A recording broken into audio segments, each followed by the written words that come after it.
Hi friends, thank you for joining me here today. My name is Chai and welcome to my channel. My goal is to empower you to shine your unique light into the world. With that said, let's get started. Yes, hi. Hello everyone. Thank you for joining me here. Yes, it is that beautiful time again.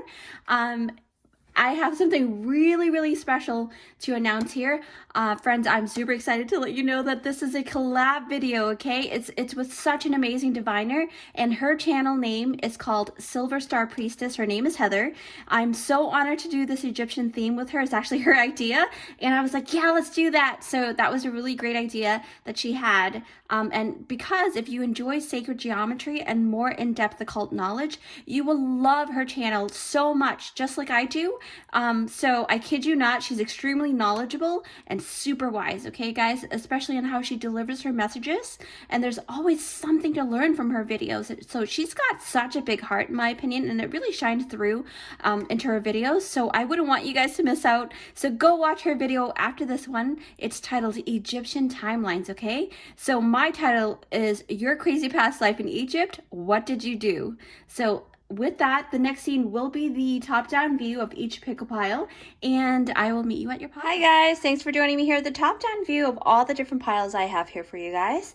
Now remember, the theme is regarding Egyptian past lives and Egyptian timelines, right? And you've come to this particular pick a card here. So my title is Your Crazy Past Life in Egypt, What Did You Do? Now this is a wonderful collab, like I said in the intro. You can go ahead, once you're done with this video, you can go ahead and go to Silver Star Priestess's video, and you will find out more in terms of the Egyptian timelines, okay? So with that said, we've got pile number 1, pile 2, pile 3, and pile 4.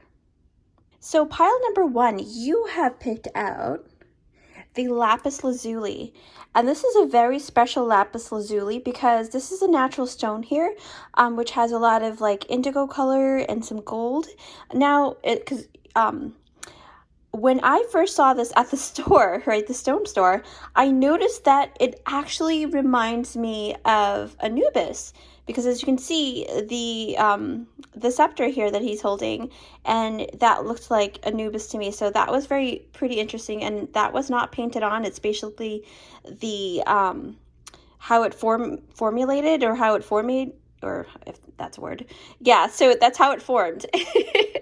So group number 1, if you do pick out this, so each pile will have a channeled letter from your Egyptian self, okay? So if you believe in past lives, I also believe that they're parallel lives. So you're actually currently living this life right now as well in another dimension. Now you've got this beautiful channeled letter here with the tree of life, okay? So that's pile number 1. And then pile number 2, you've got the Fibonacci pattern on this beautiful fossil here. Gorgeous, gorgeous pattern. Okay, and for your channeled letter, you actually got the bumblebee, okay, the bee, which can signify a lot about, you know, community, things like that, but we'll see how that goes, okay? We're going to find out together. And then that's pile number 2. Pile number 3, I'm not quite sure if this is a scarab beetle, but yeah, I think it is a scarab beetle. Not quite sure. It's pretty interesting. Well, let's just say this is a symbolism of a scarab beetle, which is about magic and things like that, okay? Your channeled letter has a feather on it. Wow, look at that. Kind of like pretty interesting, right? I mean, it is. So remember, the title is Your Crazy Past Life, What Did You Do? Well, Your Crazy Past Life in Egypt, right? So pile number 4, you've got this owl here. Look at that. Oh my gosh, so cute. Yeah, and then your letter, your channeled messages is in this letter here, and it has a heart. Okay, so with that, you can take your time, and when you're ready, you can go down below in the description box, and I'll meet you at your timestamp. Hi guys, so if you picked out this timestamp, it is for group number 1. Yes, hi group 1, thanks for joining me here. So yes, okay, so immediately before I start, I just want to give you a quick disclaimer here. With any Akashic Records reading and past life reading, it can be very triggering, okay? So if you are I don't think there's any gruesome things in here. I haven't really, I don't really know. And the channel letter is actually a separate ritual that I did for this. And also, just to mention, I want to credit a beautiful subscriber of mine who actually gave me the idea of creating an individual letter for each pile, because it was mentioned that they really enjoyed the letter that was made within the dragon video that I made, and so suggested that maybe I should create letters for each pile for this particular reading. And I was just like, maybe I'll do that in the future. And here we are now. So Artemis, thank you so much for everything. So okay, so now, like I said, the disclaimer is that the reading is going to be a little bit more, it can be very triggering because it will touch base on your history in terms of past lives or parallel lives, whatever you believe in. But let's just correlate it. Let's just say it's past lives, right? So this past life may, contain a lot of, just really sensitive information and very highly emotional ride, possibly, because I did channel, or I did deliberately ask spirit and the universe to actually show me the craziest life that you've ever had in Egypt, right? Because we have had many lifetimes in Egypt, right? Because we're forever evolving and things like that. And during that era, I literally channeled a letter coming from that crazy past life. So we'll see whether the letter is actually going to correlate with your messages here. We're going to find out together, right? So with that said, let's get started. So here we have the lapis lazuli. And like I said, if you didn't watch my intro, this particular stone here was such a special good luck charm, because I honestly went to the stone store and noticed immediately Anubis, right? And I was just like, wait a minute, that looks like Anubis on this stone. So I purchased it years ago. So with that, and lapis lazuli is actually very popular in Egypt. They believe that lapis lazuli really connects you into the ethers and to the magical realm. So that was very, it was very occult information. So with that, we have here your beautiful channeled letter here. So I'm going to open that up right now, actually, before I start opening up your cards here. Okay, so let's hold on for 1 sec. I'm going to try and see if I can open this up properly. All right. Okay, group number 1. Oh, I hate to ruin this, but oh my gosh, I'm so excited. Okay, group 1, so we're going to put this aside. All right, so let's get ready, okay? Brace yourself, because this is from your past self, okay? The one that was in Egypt. So, wow, okay. Here, I don't know if you can see this, and then you can pause the video to read more. All right, so here we go. Dear Initiate, why do you resonate so much with flavors, spices, and ingredients matter to you? Building layers and layers of taste upon your tongue, you may feel that life isn't at its best without flavors. You once wondered, if I was a flavor, what would I be? Would I give an element of surprise, or would I just be incognito? Would I live up to expectations, or will I fall flat on my face? Hold on, what are we truly talking about here? I'm glad you noticed. I, the Egyptian you, lived my life needing to feel wanted and appreciated. I didn't realize that I was enough as I am. I didn't need to be anyone else but me. I'm not here to convince you of anything. Just be you. P.S.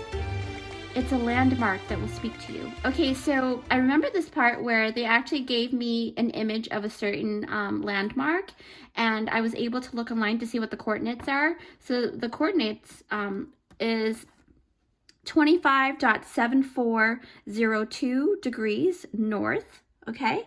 And then 32.6014 degrees east. So if you put that into the computer, you're gonna notice what the image is and what landmark that is, and that will definitely speak to you.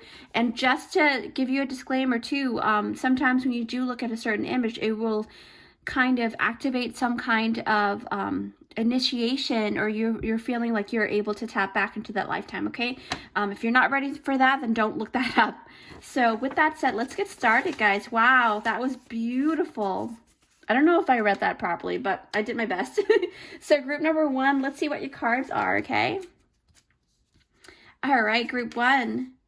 Yes, Pillar of Light, Descent of the Star of Isis. I love this deck. It's the Isis deck, and I really love the goddess Isis.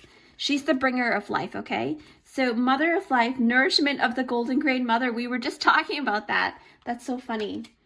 So I was guided to actually pull 2 cards from that deck for you guys for each pile, okay? And then you've got the Starseed, Surrender to Sweetness, Venus Energy, Pleasure, Joy, Make Love to Life. Wow, that's gorgeous. I don't know. I have a feeling your past life in Egypt was really great. Oh my God.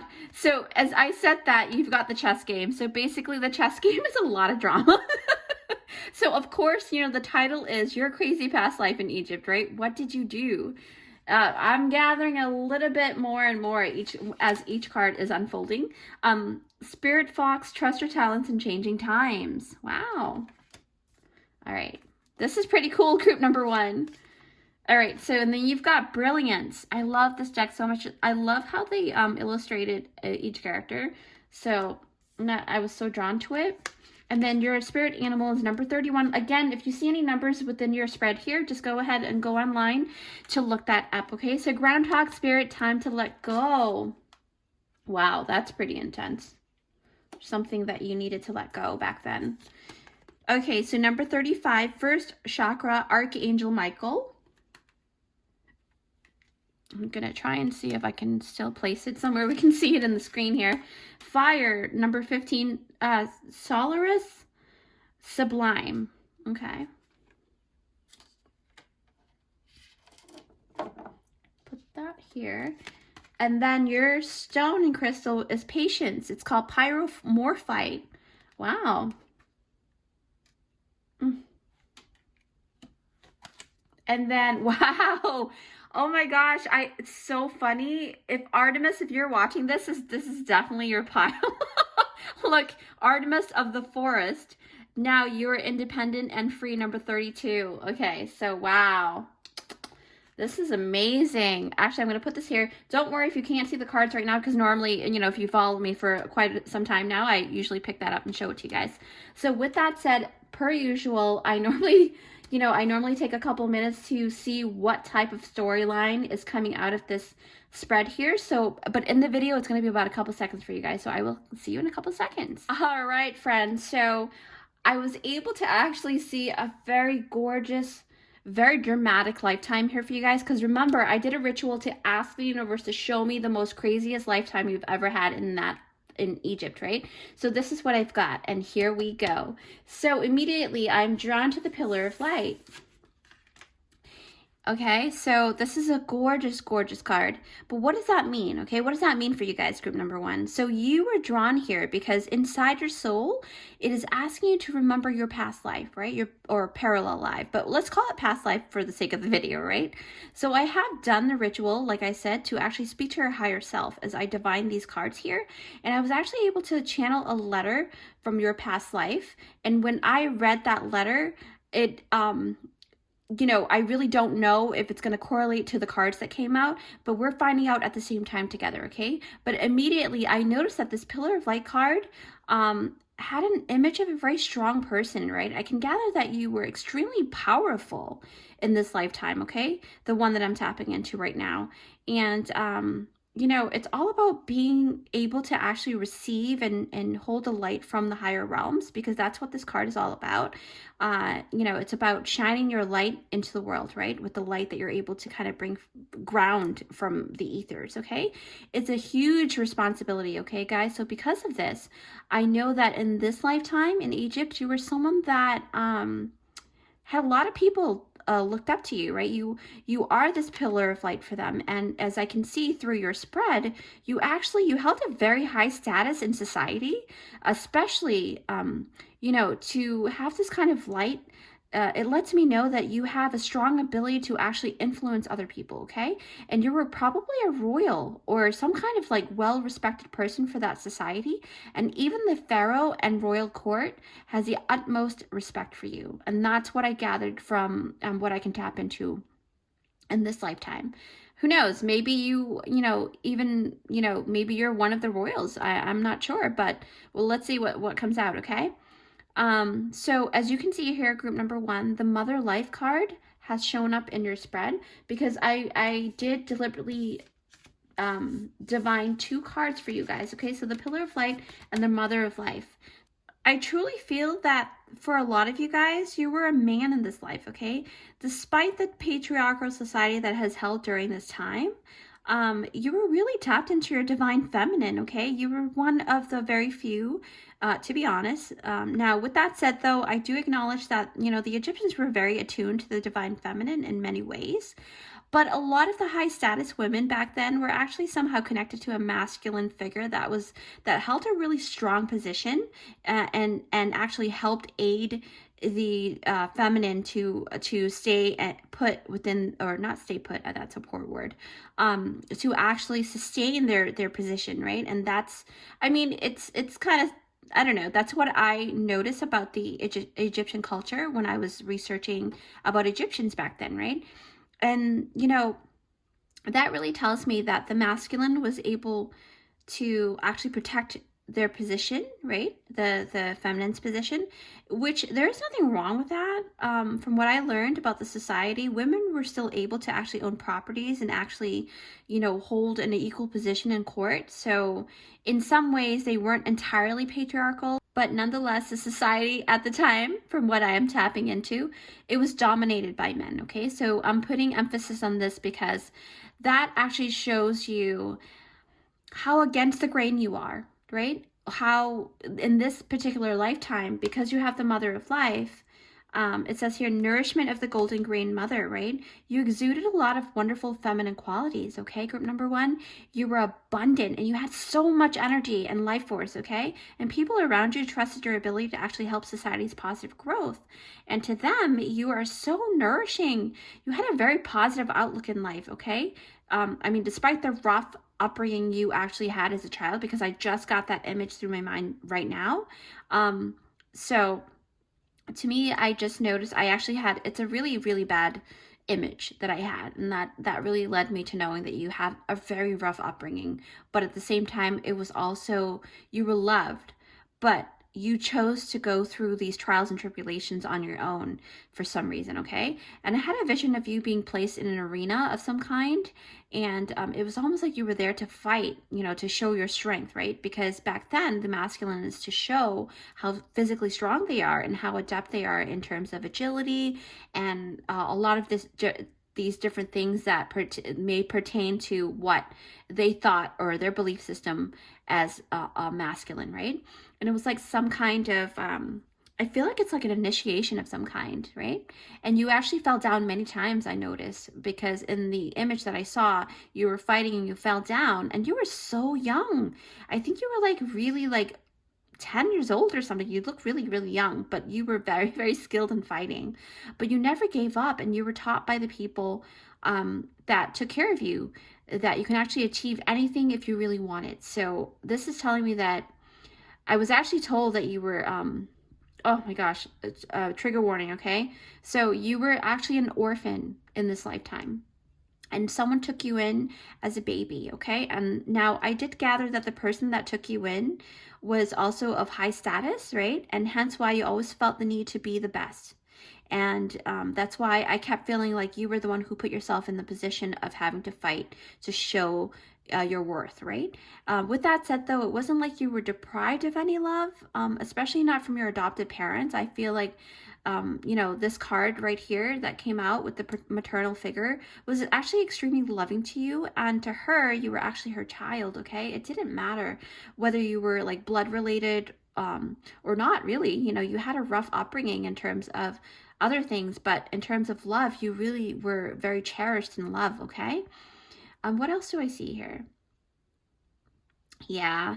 So they're saying that you were in a very high status family. You were adopted into that very high status family. So that actually gives you almost like an automatic pressure of being the best as to you know, not to disappoint or shame the family name, okay? And that's what I just heard. And it really weighed heavily on you, and it's this constant fear of like not shining bright enough, okay? Which really takes me to this card here. When I was looking down, I actually saw the brilliance card here, okay? So let me actually put these down here and let me show you. Yeah, this is insane. Like, oh, talking about it just makes me feel so sad, but happy at the same time. Like at least you were adopted and people really did take care of you. So, but you really, it's almost like I saw the 10 of Wands card. It was really hard for you. I just feel really, it was hard. You had to fight a lot, but you wanted to because you felt like, you know, maybe it was your way of showing or giving back to the family. I have no idea. But with this brilliance card, it speaks of fear of success as well. So the strangest thing about your personality that I did pick up was that as much as you wanted to succeed, you almost wish you didn't. It's so weird. And maybe you can relate to that right now as you right now watching this video, because like I said, you know, past lives or parallel lives, that especially past life readings, are actually there to show you a side of yourself that may be hidden, right? And maybe you're going through some stuff and you didn't realize that maybe this is connected to what was not resolved in the past, okay, in other lifetimes. Now, again, back to this brilliance card. I did sense that, yeah, we were talking about how you were kind of afraid to be successful, right? Because, you know, life would be so much easier in your opinion, because if you know, I felt like you truly felt that it would be a lot easier to just give up, and innately, you know, you knew that the power and success really do come with great responsibility, right? So for you, it's like the part of you really didn't mind, you know, if you failed, you wouldn't mind that you failed, because then it would give you reason to say, hey, I failed, so I, you know, I don't have that huge responsibility, I can just go off on my own. But, you know, that's the thing. And your goal, to be honest, innately, you really wanted to live just a simple life, right? That's what I gathered here, okay? But because of responsibility that you felt, because, you know, you were cared for and you were nourished, and the people that took you in really have like high expectations of you, it just felt like you wanted to do this for them, but not for yourself though, okay? So that's it's a pretty tough life. Group number 1, your character traits are pretty funny in this way, you know, because you're afraid of success at the same time, because you figured that, right? But I do gather that the art of letting go doesn't come easy for you during this Egyptian lifetime. It's something you had to actually learn through time. And I have a feeling that it may have taken you decades actually to come to that realization. Even, you know, because you actually have, the reason why I say that it might have taken you quite a while, because the groundhog spirit here, right? It says here, time to let go.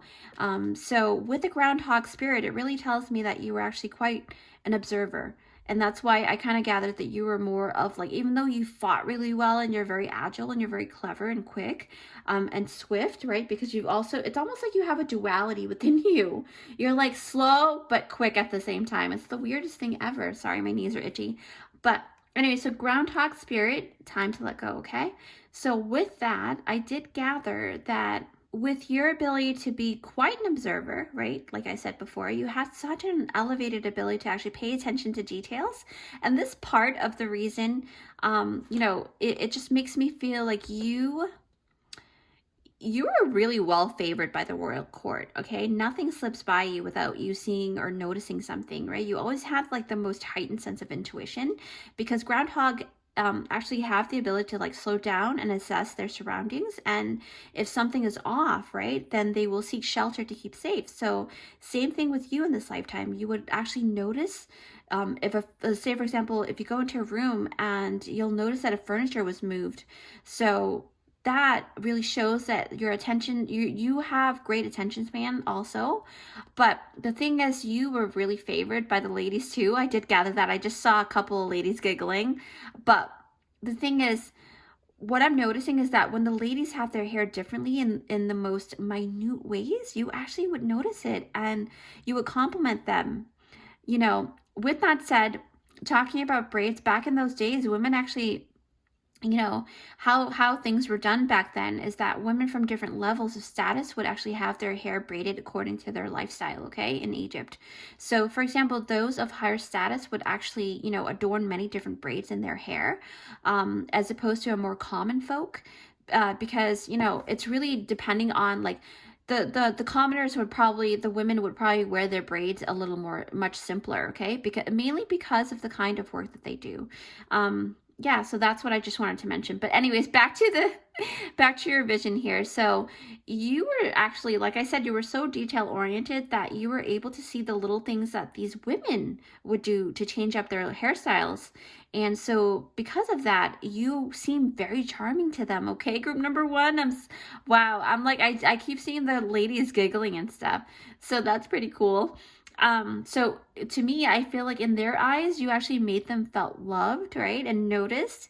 And no matter what, I feel like you don't discriminate. And that's the thing that people love most about you, is that this is basically why people really do respect you, okay? I do feel like you saw everyone as equals, maybe because you were given a chance at life by your adopted family, and that's probably why you have this really great belief system.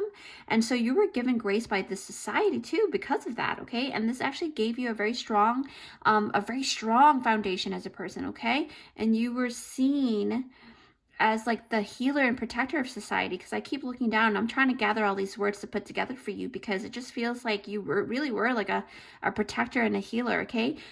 Especially because I did notice that you had the first chakra Archangel Michael, and Michael is really correlating to, because you know, it is said that whenever you fear something and you want protection, you can tap into Archangel Michael. So that's why I felt like you really are a protector of the society, okay? I feel like people could actually come to you with their problems, and even if you weren't in any position to help them at that moment, they would still feel healed because, you know, they had someone to actually listen to them, right? To actually lessen the burden of stress. And they felt less lonely, I feel. That's what I'm gathering. Because I do see that you were like sitting and talking to them, and that's the divine feminine side of you, okay? And I do see here, like I said, it feels like you guys really do embody a lot of divine feminine, even though you were of a masculine body. So we did touch base on the first chakra, Archangel Michael. So with the first Archangel Michael, first chakra, or chakra, right? Or first chakra, Archangel Michael. So this card is correlating to your base chakra, okay? The red chakra. So I'm Cambodian, so we call it chakra. So it's kind of funny, but I will, you know, for the sake of the video, I'll just say chakra. It's a lot easier to say. So you were seen as actually a very strong and protective person, right? Like I said. And it wasn't easy for other people to mess with you, right? At this point, it just feels like even the ladies in town would actually risk their lives to protect you, okay? And this is because you have done the same for them. Because you see here, the goddess Artemis came out through your reading, and even though she has a background of Greek mythology, but she came through in your reading because this card is showing out to you that, you know, you have a very special embodiment, and you held such a great divine feminine energy within your masculine body, okay? I mean, we all have masculine and feminine energies, but sometimes, you know, some of us exude a little bit more one of the other, but it just feels like you have a really great balance because you also have fire, and there are two dragons here too. But anyways, I wanted to pick up the Artemis card because Artemis of the Forest, now you're independent and free, number 32. Yes. Oh my gosh. Okay. So I see a whole bunch of characters in this one, but we're going to actually tap into your character traits, okay? So this gives me the idea that your character trait actually embodies this beautiful Artemis essence here, okay? So Artemis is known as the Greek goddess that is actually really self-reliant, and she's very independent, but she works really well with other beings, as you can see here, and she actually, you know, really cherishes all life forms, okay?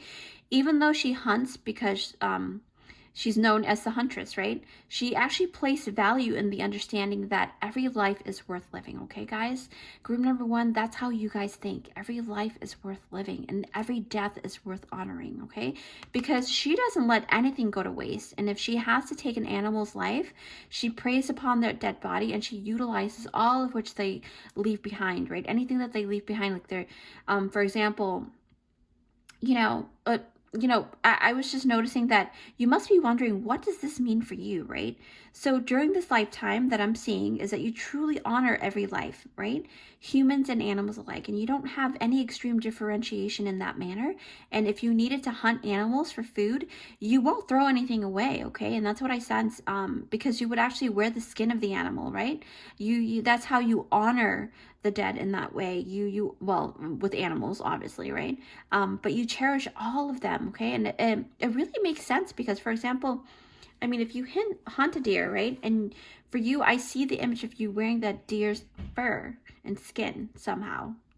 I mean, it sounds creepy, but back in the days, that's kind of normal. But anyways, I don't really truly know if all of what I'm seeing is correlating to like true actual Egyptian moments or how they honor things, but that's what is coming out, and that's what I'm gonna divine. I'm gonna say it how I see it. So it just makes me feel like you were very strategic in this way, okay? Because it really like your spread really shows me that you're very efficient, right? That's a part of your character trait. So this actually made you a very person to be revered and also feared, okay?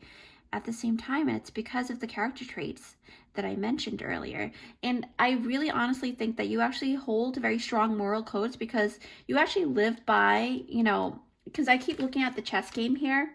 See? So it's apparent that, you're very highly intelligent during this lifetime, okay? You were a great strategist, okay? That's why you were able to climb up the ladder so quickly, not just because of your family name, but, you were very intelligent. Especially in politics, I pick up. And as much as I see that you were adopted by another family, but, what you earned was what you earned. It wasn't like it was given to you, okay? You actually, yeah, you worked really hard to get where you're at. And I keep looking in your spread and it just feels like your society really knows that about you. And that's why they respect you, right? And why I say this is because I personally feel that just because, actually let's correlate it to because they're letting me know to mention about a past studies done by researchers.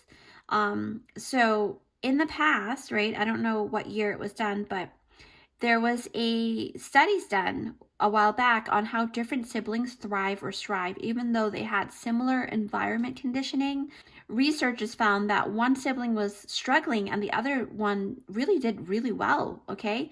So with that said, I'm fully aware that this can also have a lot of great areas. Obviously, there may have caused, these gray areas may have caused these results to be drastically different, right? But the purpose of those studies were to actually understand human psychology and complexity, okay?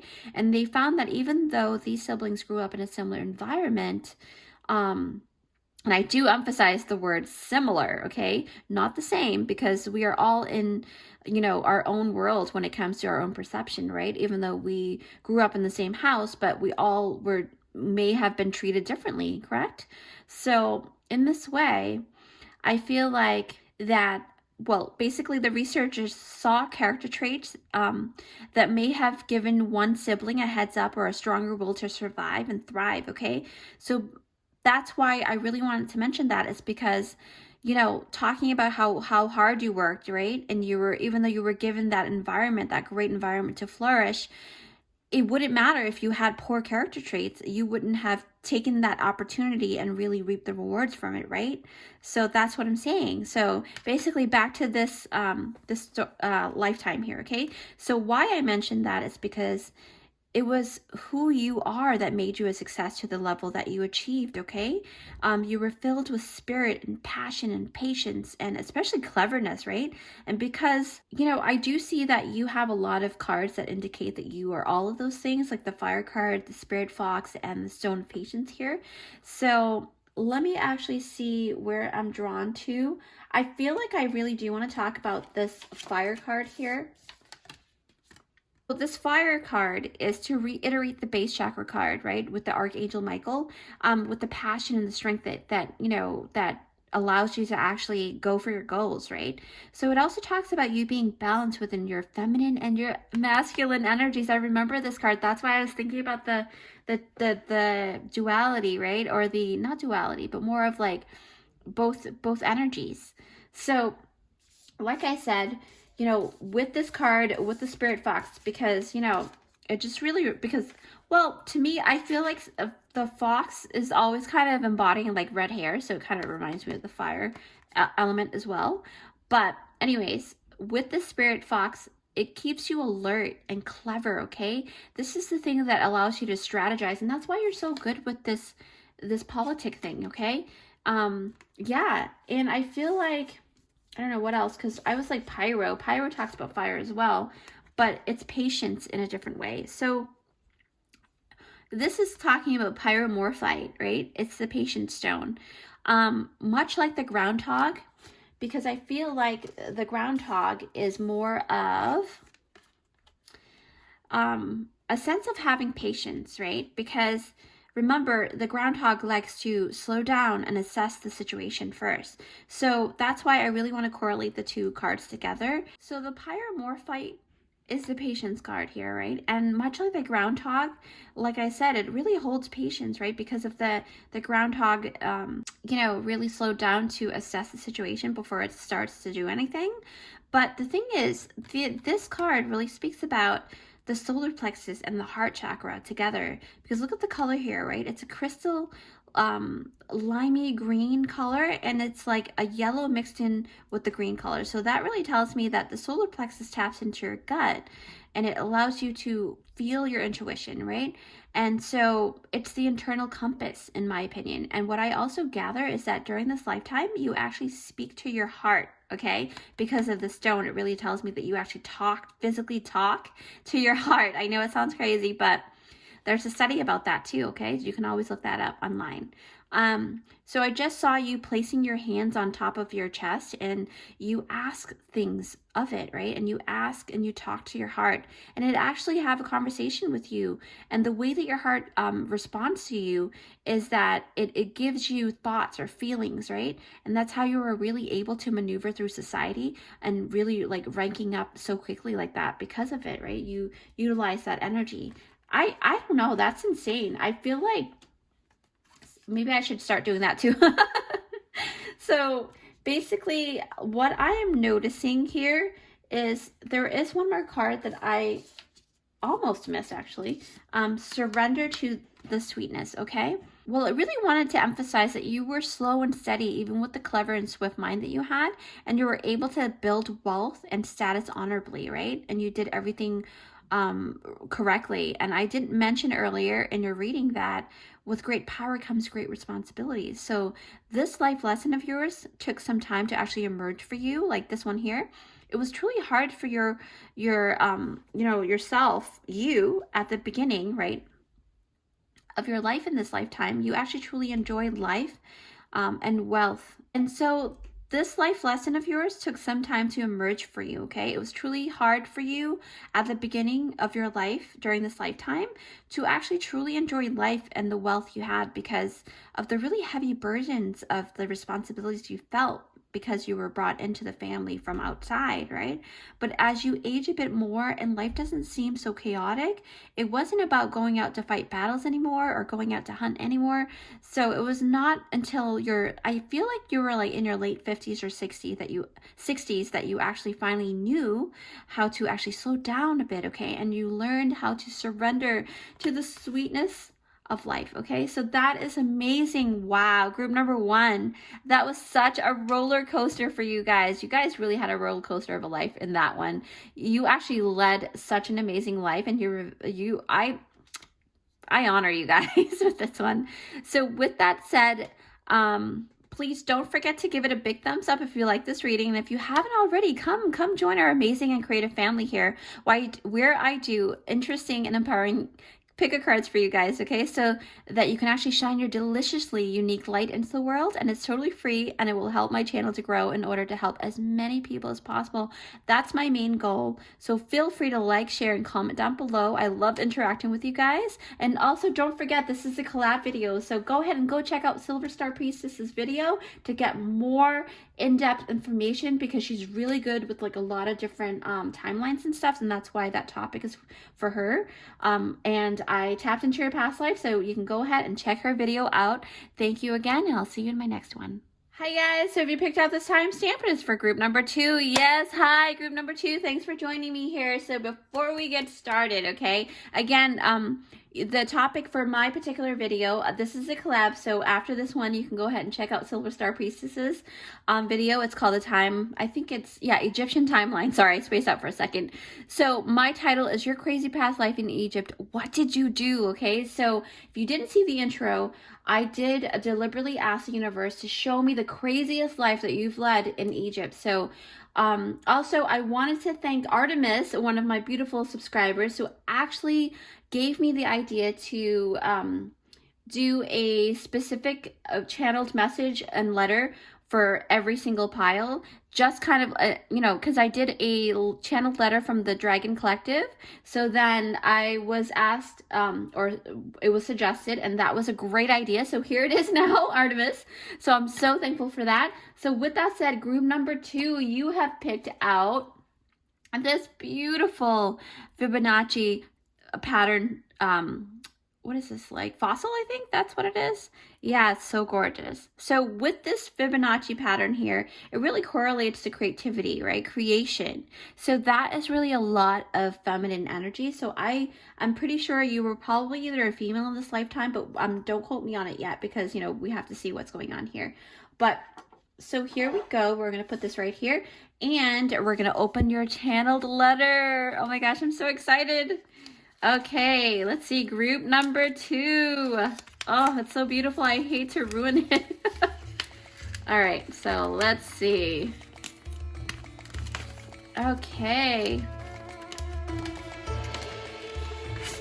Group number 2, here goes. This is your beautiful channel messages. And also letting you know that when I channel this letter, I made sure that I put on Egyptian music, and I did my meditation and asked Goddess Isis to protect us. So everything is divinely guided, and this is definitely from you, okay, from your past life.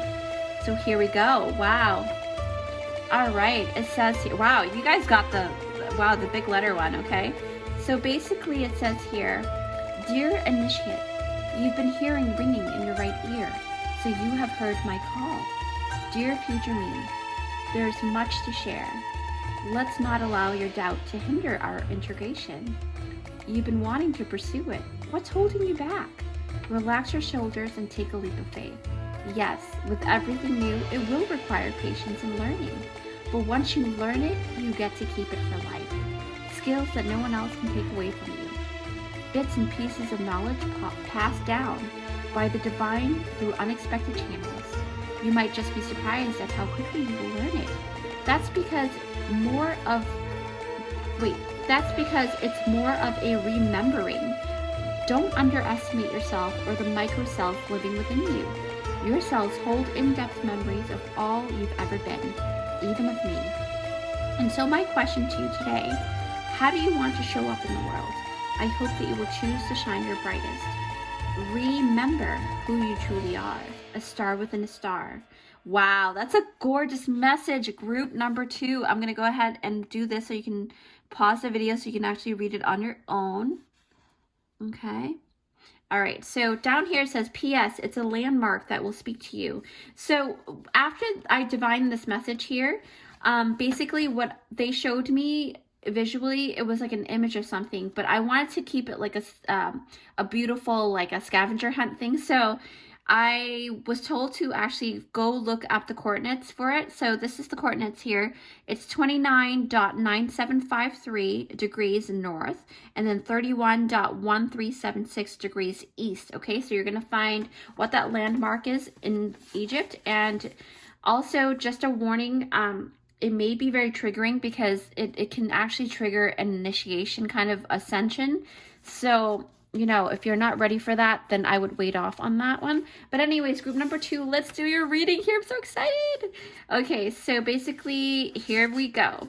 Wow, okay, so the knot of Isis, energetic stabilization with the buckle of beloved. Oh my goodness, so beautiful. I love this deck so much. So if you don't know who Goddess Isis is, she is the goddess that actually brought her beloved Osiris back into life, right? because she's the bringer of life. So she basically creates life in a sense. So wow, okay, okay. So the brother in darkness, overcoming negative energy with feminine power. Okay. Oh my gosh. Wow, this is insane, guys. I kid you not. This was placed, and we were talking about feminine energy. I'm getting goosebumps. I can't believe it. Wow. Whew. See, this is why I love, I really love doing, like, when you do channeling and you feel like sometimes it's so surreal. It kind of, you know, even though I've been doing it for a while, but it just really never ceased to amaze me. So the fairy ring, new skills, advanced training, rapid improvements. Number 37, any numbers that you do see, feel free to look up online per usual, okay? I always encourage that because there's always extra messages for you if you feel guided to. Number 52, goddess of the moon. Number 44, panther spirit, reclaim your power. And then you've got the Numite healer stone. I love the black stones. And then you've got the courageous peony. Oh, excuse me. That burp again, huh? Wow. Okay, so you've got the shaman, trust in higher forces. So already I can see, right? But let's not jump the gun yet. But let's see what's the rest of it. Efficiency. And then you've got one of keys, the architect. We'll put this right here. You know, per usual, I normally pick up the card so you're going to see it. Our ancient future, number 39. Okay. Wow, that was insane. All right, so per usual, I will go ahead and take a couple of minutes to divine all the messages that I see here and make sure that I see all sorts of scenarios. But remember, you know, this is your crazy past life in Egypt, okay? So I did ask the universe to tap into your craziest past life, so we'll see what has happened here, okay? So I'll see you in a couple of seconds. Okay, group number 2. Oh my gosh. I can't wait to tell you because I just like saw a lot of different images and it was so really vivid. Anyway, so I was drawn to the brother in darkness, overcoming negative energy with feminine power. So with this group number 2, you know, like I said, the title is Your Crazy Past Life in Egypt, right? And first card I see is this one. So, which really is already foretelling that you actually had such a crazy ride during this Egyptian lifetime. So from what I can gather from this card, the brother of darkness is referring to goddess Isis's dark brother, right? The evil brother who has more negative traits than good inside of him. And he was so jealous of Isis and you know, he's jealous because she had so much powers and things like that. And so he ended up murdering Osiris, her lover. And this is talking about a lot of crazy things here. But, you know, this card is asking you to actually tap into more compassion with this character. You know, it seems like, to me, I feel like there was a wave of darkness in your life during this lifetime in Egypt, okay? So this tells me that during this lifetime, I'm tapping in that you were a female, okay? And you were very special, and you also had a very special lover. But he was actually murdered by your own family member, and that was due to the jealousy that the brother had, right? So, you know, because I'm correlating to her story here, and it makes me feel like it was similar to what you had lived in your lifetime, right? So this is telling me that honestly, you had a really big heart, and you had been, you know, you've gone through a lot of trying times in this life, okay? I can't deny that. You know, and I do apologize if it is very triggering. Yeah, so basically what I'm sensing is that your beloved soulmate died in the hands of your own kin, and this led you to actually, you know, embracing more divine feminine energy. And not a lot of people realize this, but compassion, you know, is one of the most potent divine energy that exists out there, right? And goddess Isis, when I tap into her energy during the ritual that I did, I kept seeing the word compassion, compassion, compassion, right? And feeling the feeling of compassion. And now I understand because this card came out, and this is really validating for me. But this is about you guys, not about me. So there are, you know, it's it's just a lot. There's a lot of like feminine aspects that actually exist. But to me, compassion is like one of the most very powerful one, because it actually helps those who actually starts to feel like very angry and very anguish, like horrible things during their trials and tribulations. So, you know, to me, I feel like after you had in this lifetime when you lost your lover, you wanted to really disconnect from society and you lived in a very secluded area, you know. But the thing is, it actually jump started your self-discovery journey. And that's what I'm sensing. And which really led you to actually seeing a lot of things and connecting with Goddess Isis too, because it says here, not of Isis, right? Meaning you're tying together the information, the essence of this divine feminine goddess, okay? So for me, the knot of Isis speaks about, and you know, really integrating with the divine feminine energy to actually really allow this intertwining, right? This really like going you know, folding together within your energies. And what I am being reminded to say is that even though you are integrating with Goddess Isis energy during this lifetime, you were still you, right? You were just more elevated and you were more enhanced, okay? So like I said, you were able to actually go on a spiritual journey in this life in Egypt, and you knew you had a spiritual power even before you lost your lover, okay? That's why the brother was so like jealous, because you had all these beautiful gifts, but what you didn't realize was that these gifts were gonna bloom even more, okay?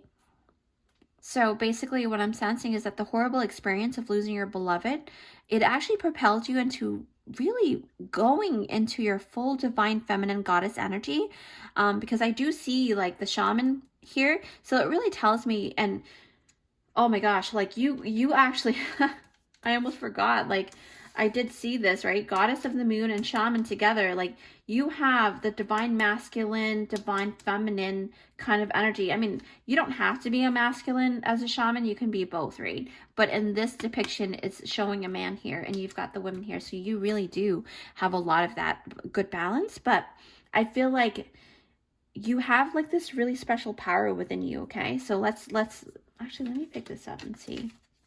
Yeah. Wow. So, wow. Group number 2, you guys are something special because, oh, in this life, I feel like this thing about you being able to tap into a very powerful energy within yourself, and you realize that innately you actually have the gift of dreams, okay? The prophetic dreams, the lucid dreaming, the ability to actually go within a dream, to go through portals. And that's the thing about you. And that's why, you know, you really are truly special, you know, in this lifetime. Even now, I'm sure. But, you know, in your past life in Egypt, you were extra special in terms of like being able to divine these or cultivate this as well, okay? Because, you know, the moon correlates to the night. So I feel like it really is talking about dreaming, right? Because what do you do at nighttime most of the time? You go to sleep. So the moon energy also taps into the mystery realms of dreams, okay? Because, you know, moons are also known as mysterious. So this actually tells me that one of your very strong spiritual gift during this time was actually to connect with spirits also within your dreams. So for me, I feel like I said earlier, you know, your dream realm, it really acts as a portal to the spirit realm. And there you actually got to talk to your past down loved one, like you, but especially with your lover, the lover that was killed, right? And you did that for a very long time, I feel. And, you know, in the beginning, I felt like you thought it was just a dream, but then you realized that you were able to have these lucid moments, and you knew that you were having these lucid dreams, which can actually, you know, really feel like you're actually awake, you know. But the thing is, your physical body was in slumber. It was just your spirit that had crossed over to see your past your lover, right? So to me, I feel like you were able to like make yourself do things in your dreams, like maybe like make love to your lover there, things like that, okay?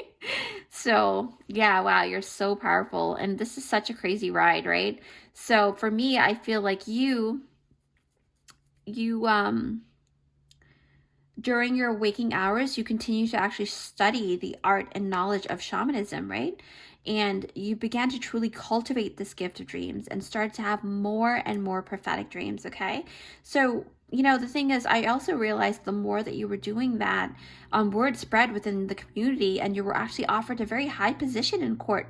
I noticed, and that's what they're telling me. They're telling me that you actually was able to obtain a very high position in the royal court, and you're one of the, you know, 4 people that was asked to do that. Because I looked down and I saw the fairy ring, and I counted how many people was in the group, and there's like four diviners, okay? You know, it just makes me feel like it was never your dream to actually work as a dream diviner for anyone, but in fact, you weren't even aware that the position exists, right? So, you know, for you, it was more of like, wow, I never knew that this was possible. So of course you couldn't pass up the opportunity, right? So, you know, they also paid you really well too, from what I feel. So then you accepted this position, and you were offered a special place to stay, right? With the other diviners, and you dedicated your time to the royals, you know, in divining and deciphering dreams, especially with the pharaoh. I believe you actually had, wow, yeah. This is like a highly respected position to actually be able to, you know, directly speak within the same room and listen to the royal, you know, in this way. So, you know, to be honest, what I'm being told is that most commoners don't know that this position existed back then. Only those who are actually closest to the royal court knows of this, okay? Because again, you know, like I said before, the occult is only for the very few, okay? Not a lot of people are allowed to know what those things are. So yeah, you were actually made to swear, you know, on your higher, you know, whatever you believed in, I think your higher goddess or whatever, to make sure that you cannot speak of it, that this job is specifically exclusive, right? And no one is to know about it. Only you guys know about it. So, you know, again, like I said, guys, take what you resonate with, okay? I'm just reading the energy in your spread, and I'm just channeling and telling you guys what I see in my mind's eye. So with that said, I feel like this fairy ring, right? Group number 2, it's about elevating and helping other people and helping others to enhance your talents, right? And their talents, actually. It's about helping them to enhance theirs, right? But so that actually tells me that you're the 4 diviners, including yourself, you guys really had time to develop great bondings while living in this specific chamber together. So, you know, I feel like they were all women, and they actually became really close to you, okay? I feel like you guys actually helped each other hone each other's skills because of this card here. That's what it's all about. It's about helping each other hone skill sets and talents and natural gifts, right? So this is why each of you were actually able to actually divine so accurately, which kept you guys in a safe position in your career during your lifetime, okay? I feel like this sisterhood actually helped you heal from the trauma in the past, and it actually even helped you to open up new possibilities, right? And especially in building a great life for yourself, because I do notice you do have the architect card here, and here, let me show you. Yeah, so the architect card is all about that. It's about building your life anew, you know, one of keys, number 1, starting fresh, right? So it was almost like a new, oh God, a new life for you. Okay. What else do I sense? Yeah, it feels like that. It feels like, you know, in this new life that you've created for yourself through using and utilizing your gifts, in so many ways you became the royal court's best diviner because, you know, you were really accurate and really efficient, right? Because I noticed that you do have the efficiency card here. So that really does tell me that you became very, very good at what you did during that time. You know, I'm just looking through all the different cards here, making sure I'm not missing anything. Yeah, so efficiency. And so you were given this special treatment, okay, because you've gotten so good at it and you surpassed a lot of the girls in the group. And yeah, so basically what I'm seeing is that you were given special treatments that other diviners didn't get. And, you know, we all know that as humans, there will be people that become jealous when they don't get the same treatment, right? So you had actually you know, I feel like you do have one, because I keep seeing number one here, and then I looked over here to this person. So you actually did have one true friend in that group, okay? So one out of the three girls outside of yourself, there was one really good friend that really helped you out a lot and made sure that you stayed safe, even though people were jealous of you, okay? Um, Wow, that's crazy. I just got an image, a crazy image. So triggering. Just so trigger warning, all right? I don't know if this is. Ooh, okay. Let's just go ahead, just let him know. All right. So, group number 2, all right? Trigger warning. It's a very dramatic lifetime. So, when I was tapping into your friend here, I did notice that because other girls were jealous within the group of you, yeah, they were trying to create some sabotaging plans for you to fall off your feet, like fall down, so that you're not going to be the favorite anymore. But your friend actually came to you and helped you avoid the ambush and the sabotage, right? So the evil girls didn't get to do what they wanted to do with you, and they're wondering like, what happened? How did you know about it, right? How did you get away with that, right? So what I'm sensing is that those other girls, those other diviners that were not of light, they caught wind of why you were able to dodge the sabotage. And so they actually went to confront your best friend. During the conflict, there were a lot of things that happened. And I feel like you weren't around at that time. So basically, what I saw, okay, just to warn you, trigger warning, I did see that your friend actually, oh my gosh, your friend accidentally got pushed into a corner of the stone table that was there, and she immediately passed away. All right. So her body, they left her body there after they accidentally killed her, and that was really horrible. You actually, I saw an image of you finally coming into the room of the area that they left her in, and you know, now you, oh my gosh, it's like, it's so sad because you lost your lover, and now you lost your best friend. So, and I just feel like crying right now. So I'm going to calm down a little bit. So yeah, this is the thing about divining past lives, because you can really truly look into the feelings of this person, right? So my heart goes out to your past and to you as well.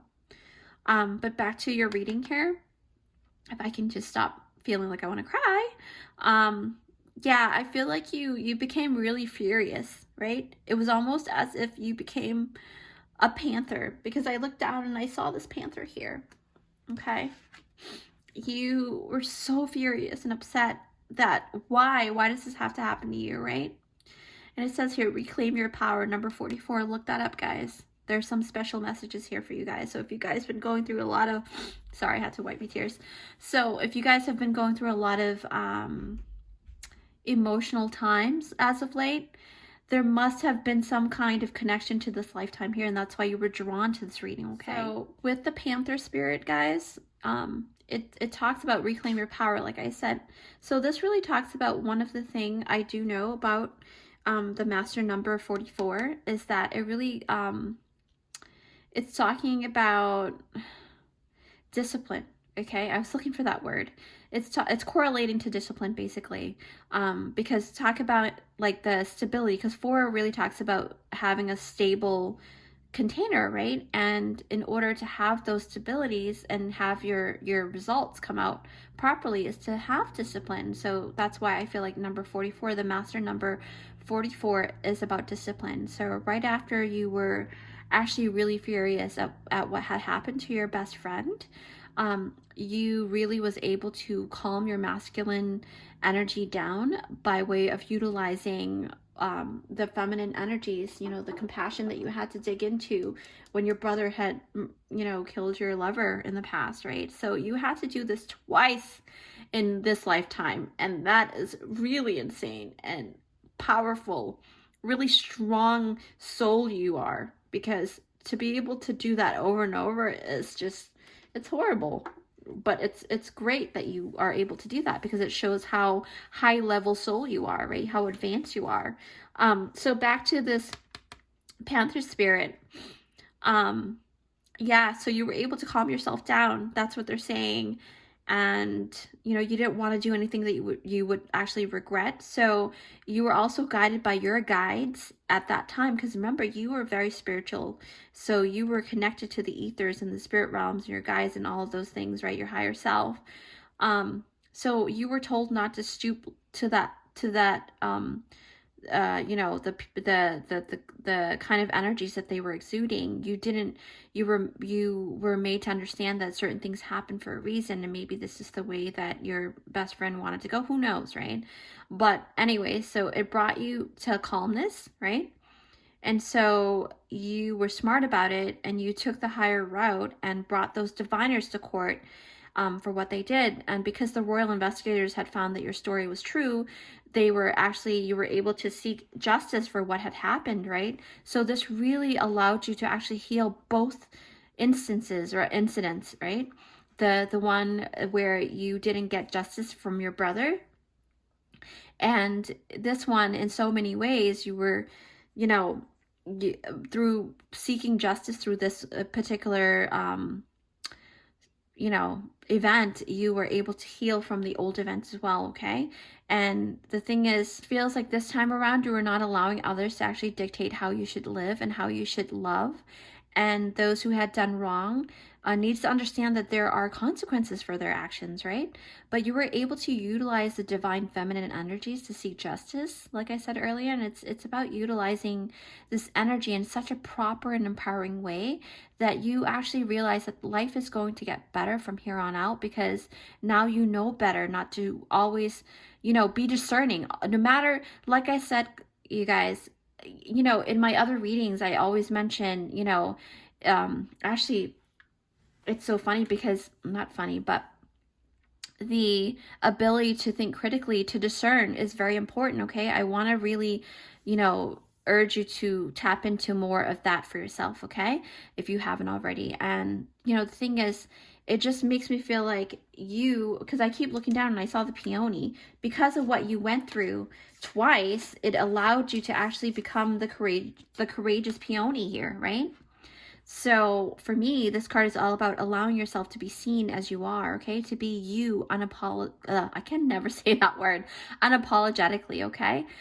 You were able to really embrace all of your multifaceted side to who you are. And during the beginning of this life, you didn't know how capable you were, okay? You didn't know that. You were really, you know, ignorant to that. And that's okay, because, you know, it's amazing. But, you know, it's so funny because other people saw that in you, but it took you a long time to see that within yourself, okay? Those people tried to actually, you know, those bad people try to dim your light. And because they couldn't, you know, they couldn't shine brightly as you did, right? So what I'm saying is that you fully embrace yourself as a healer, as a diviner, as an oracle, okay? And then we're talking about healing, and I looked down at its Pneumite. So the healer stone, and this Pneumite stone is all about embracing your shadow aspects, right? This is probably why you had chosen for those events to happen within this lifetime, this Egyptian lifetime, so that you can actually tap into transmuting and embracing your shadow side and shadow aspects, because you knew that in order to elevate and go higher and ascend higher within the spiritual realm, is to be able to take both sides with you, not just the good, but the dark as well, okay? And to be able to tame that and really accept it and love it, okay? So Pneumite, wow, this is truly a powerful talent that you have, okay, in this lifetime. That's really insane. You have a lot of healing benefits, right? A lot of healing ability, especially, I feel like you're able to transmute a lot of people's shadows as well, okay? The reason why I said it like that is because, you know, this last card here is that our ancient future, what does that mean for you guys? It means that our past is our looking glass into our seeing. So why I said that the way I did is because, according to this card, is all about, you know, being able to look into our future with the events that happened in our past, right? I don't know if I explained that properly, but let me try again here. So basically, it's our past, right?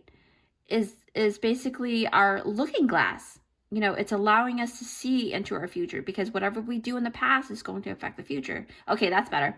So so every action has its consequences, and so this means that we don't want to do things that will actually bite us in the butt later. Okay, it's just plain simple English. So basically, you know, it's really about you really just doing good by way of yourself, by way of other people, and doing really great things. Okay, so just be careful. You know, if you feel like you want to take revenge for something, go the higher route. It's going to be better for you, right? That's the message here. So what I'm saying, group number 2, is that you've seen many people in your life who were not able to really be their own divine self, right? And it led them to doing horrible acts. But you know, for you were able to actually rise above the bullshit and transform and shapeshift yourself into the energy of a divine feminine panther, right? Who actually reclaimed the panther here, who reclaimed her beautiful power, okay? Wow, group number 2. I can't believe I saw all of that in your Akashic records. That's so amazing. You know, that's the thing. I even got spurts of like really crazy visions, and I couldn't stop crying for a second there. But yeah, so it proves that you actually hold the divine feminine powers in, you know, even during your lifetime now, like while you're watching this, you are the divine feminine. So with that said, you know, please don't forget to give it a big thumbs up, okay, if you like this reading. If you haven't already, come join our amazing and beautiful and creative family here, where I do interesting and empowering pick-a cards for you guys so that you can shine your deliciously unique light into the world. And it's totally free, and it will help my channel to grow in order to help as many people as possible. Don't forget, this is a collab with Silver Star Priestess, so you know, go ahead and watch her video and see what more great gems that she's going to unearth for you, okay? I'll see you in my next one. Hi guys, have you picked out this timestamp? It is for group number 3. Yes, hi, group number 3. So if you didn't see the intro, this is a beautiful collab with Silver Star Priestess, and my title is Your Crazy Past Life in Egypt, What Did You Do? She's actually doing the Egyptian timeline, so once you're done with this one, you can go ahead head on out to watch her video. You're going to find a lot of different beautiful information there. I'm very sure, because she's so knowledgeable.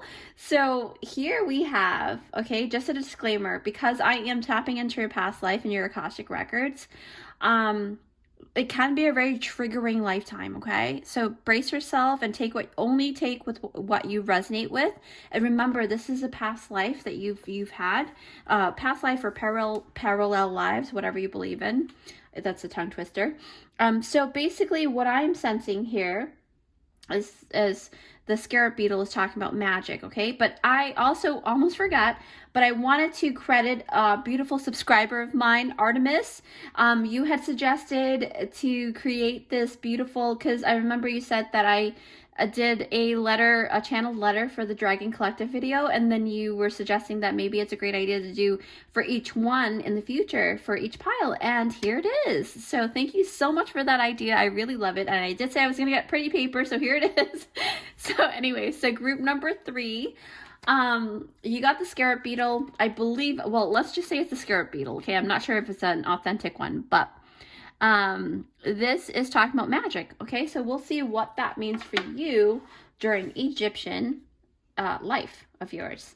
So let's read what you've got here. You've got this beautiful seal here with the feather. So there's something very angelic about your essence, your energy, and I'm pretty sure that your soul came from the angelic realms, and that's probably why this seal has been put onto your pile. So let's see what we've got. I hate to ruin this, it's so beautiful. All right, so again, you know, this is a channeled message. I did a ritual to meditate and everything, and I even put on Egyptian music to tap into your past embodiment. I guess that's how you would probably say it. So here we go. All right, wow. Wow, you said a lot in here, okay? All right, so here we go. Dear Initiate, I see you've been rediscovering yourself, feeling the intuitive nudges to reclaim your rights to freedom. I'm not bound, as these words vibrated loudly in your thoughts. Your proclamation permeated the air like faded clouds. Ooh. Who are you to judge me, you exclaimed. Well, I'm only the mirror of your soul. So that's your Egyptian self talking to you, okay? So it says here, once dwelled as an Egyptian with no bounds. Freedom is what I lived for. The freedom to think for myself, to place importance in discernment. I believe I am deeply adept to critically think. And so, in believing, I bring forth what I know is true to me. I'm not afraid to go against the grain. And you are me, are you not? Wow, that's amazing. So it's a special message of being able to think critically. It's so weird because when I was divining this message, I really did see, I was thinking about, you know, my subscriber Artemis, because we were talking about the topic of critical thinking, and this came through in this particular reading. So that was pretty interesting. But anyway, so it says here, P.S. It's a landmark that will speak to you.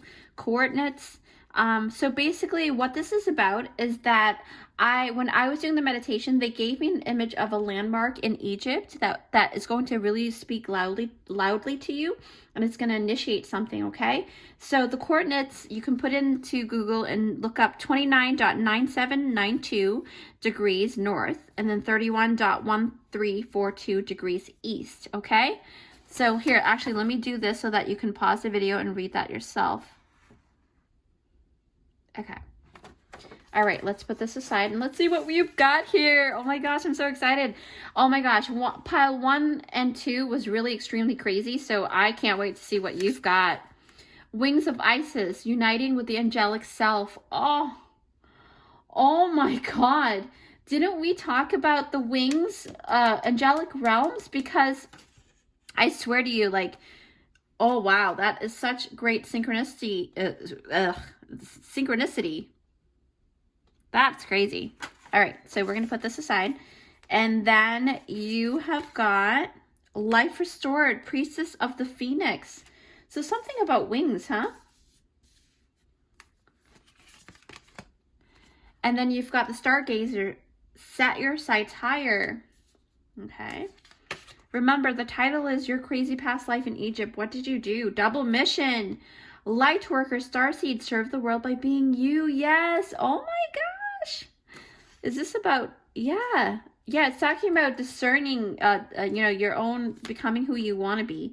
Ancient Wisdom Crystal. This is the Master Teacher card, so it really talks about really heightened, I have a feeling you have really like mastered a lot of spiritual gifts in this lifetime because of that, and especially with the magic scarab beetle, and you were very lucky too, but who knows, we'll see. Yeah, I think you were, because I mean, look at all the beautiful things here. Okay, I spoke too soon. Oh my gosh, Caught in the Runes, number 16. Okay, huh, wow. Oh, okay. Absence. All right.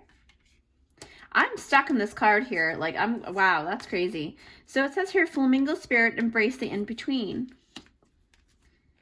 And then you've got Alignment. Huh. And you've got Once Upon a Midnight Dreary, Creativity, Genius, Writing, Expression, Artistic Flow. Okay. I think I know exactly what this is talking about. All right. Oh, number 33, Door to Romance. But look at your romance is inside a cage, right? So it's so weird how you've got 2 cages here. I just noticed that. Okay, so now I kind of see what is going on. But I'm going to actually still take a couple minutes to make sure that I am seeing the storyline properly. Yeah, so with that said, I'll meet you in a couple seconds. All right, group number 3. Immediately, I'm drawn to the Wings of Isis, mainly because they are, you know, made to be the main energy. But the Wings of Isis, and we did do that little seal as a feather. So basically, group number 3, you were drawn to this past life reading because something within your soul wants you to know an important message that may actually help you with your current situation, okay, in your lifetime as you're watching now. So it wants you to remember your old embodiment and to actually for you to reconnect with all of what you've learned from this lifetime in Egypt, okay? So take notes if you want to. It's very important, okay? So immediately, but again, take what you resonate with. You know, this is a general reading, and also, you know, with past lives, it can be very triggering, right? So immediately, like I said, in this lifetime that you lived in this Egypt times, it just feels like it was very dramatic, okay? And it pertained to a lot of romance stuff because of that card there. And then 2 people stuck in a cage. So that really tapped me into that lifetime that was really crazy and chaotic for you guys. But yeah, so Wings of Isis. During this lifetime in Egypt, you had many tornadoes within your love relationship. And I don't think that you had multiple love relationships. I think you personally, I feel like you only had one because I kept seeing number 1 in my brain. So I feel like, yes, it was just one person, but it was very dramatic, okay?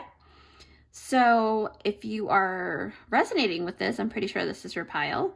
But the thing is, because of the drama that played out, it made you realize that the spiritual realm is real, okay? And that the divine connection with another person can actually show you infinite possibilities. And that's what I gathered from your spread. And this actually, what I got from the Wings of Isis card is basically, it's all about reconnecting with your higher self, right? So by way of hopping onto the Wings of Isis, you are basically taken and ascend to be able to retrieve and remember the divine messages for humanity, okay? I know this is, you know, a very controversial topic when I talk about twin flames because not everybody believes in twin flames. I personally do, but that's another storyline, right? So, but how you led your life in this lifetime is that you were making your way back to your twin flame, okay? And now this doesn't have to be a twin flame, but I do feel like it is, but it can also be like a very strong soulmate, a strong soul connection, okay? But to be honest, I do feel like the, you know, the door to romance here, it really does talk about that twin flame energy. Actually, let me see. Let me pick that up. And also, I feel like I want to pick up the Life Restored because, you know, I did make sure I pick out 2 cards. Well, I didn't pick it out. I divined it through, you know, shuffling. But yeah, so Door to Romance, Life Restored, Priestess of the Phoenix. Well, wow, that really, I mean, if you know anything about Phoenix rising from the ashes, you know what I mean? But anyways, so what I'm gathering is that this connection wasn't entirely peaches and cream, okay? If you, oh gosh, if you may actually have heard, if you know anything about twin flames, is that it may entail, you know, a lot of the things that we currently believe in regarding twin flame journeys, right? So this life card here, well, actually no, Life Restored card, right, is all about rising from the ashes, much like a phoenix, right? So let's actually dive deeper into the romance card because that really, I do feel like I have to. And this is a master number 33, okay? Look that up as well. Okay, so group number 3. So as you can see here, Door to Romance is speaking of new beginnings in love, okay? So this person that you had fallen in love with has given you a fresh perspective in what human connection really means to you, okay? And I did gather that they come from a very different background to you, and I do sense that you were someone deemed as someone that shouldn't be able to touch them in a way. So they were actually deemed as someone as untouchable, okay? At least not for someone like you during this lifetime. And let me elaborate on that before you can go on. You know, so basically what I'm seeing is that they were known as part of society that is part of like higher ups, aristocrats, or like the royal court, something very high status, okay? And that was part of the upper class in society at the time, and you were trying to actually I think, court a person who was from that and you were not from that. Does that make sense?